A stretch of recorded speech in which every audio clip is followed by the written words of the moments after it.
BPL আর বিশৃঙ্খলা যেন যমজ ভাই, একটাকে ডাকলেই আরেকটা দৌড়ে আসে। বছরের পর বছর যে অনিয়ম, অদক্ষতা আর পরিকল্পনাহীনতার ছড়াছড়ি এই আয়োজনে এবারও হুবহু পুনরাবৃত্তি করছে বিপিএল গভর্নিং কাউন্সিল। ৫ দল থেকে বাড়িয়ে ৬ দলে নেওয়া, এটা যেন হঠাৎ ঘুম থেকে উঠে নেওয়া সিদ্ধান্ত, যেখানে সময়, কাঠামো বা কমিটমেন্ট কোনোটিরই ছায়া নেই।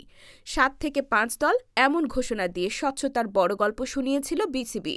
শর্ত ছিল আর্থিকভাবে শতভাগ ক্লিয়ার প্রতিষ্ঠানই দল পাবে, কিন্তু কাগজে কলমে যতটাই কঠোর, বাস্তবে ততটাই ঢিলেঢালা ভাব বিসিবির।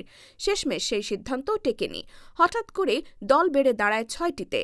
এবার প্লেয়ার ড্রাফট বাদ দিয়ে নিলাম করার সিদ্ধান্ত নেওয়া হয়, তবে ক্রমেই এটাও যেন এক প্রহসনের রূপ নিচ্ছে। শুরুতে ১৭ নভেম্বর, এরপর ২৩ নভেম্বর, তারপর আরেকবার পিছিয়ে অবশেষে ৩০ নভেম্বর। যদিও ক্রীড়াপ্রেমীদের মতে কেবল তারিখ পাল্টানো আর দল বাড়ানো যেন দায়িত্বশীলতার জায়গা থেকে উপহাসের মতোই। এদিকে ২৬ ডিসেম্বর বিপিএল মাঠে গড়ানোর সম্ভাব্য তারিখ ঠিক করা হলেও এখন পর্যন্ত দলই গোছানো হয়নি। নেই প্রস্তুতির নামগন্ধ, পরিকল্পনার বাস্তবায়নও শূন্যের কোঠায়। সব মিলিয়ে দেশের বড় ফ্র্যাঞ্চাইজি লিগের বদলে আয়োজনটা মনে হচ্ছে পাড়ার ক্রিকেট টুর্নামেন্ট। এই অবস্থায় প্রশ্ন একটাই, এমন অপেশাদার, পরিকল্পনাবিহীন বিপিএল আয়োজনে আসলে লাভটাই বা কী?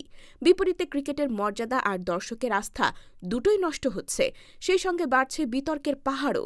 সব মিলিয়ে বিপিএল কতটা প্রস্তুত, সে উত্তর এখনো অন্ধকারেই।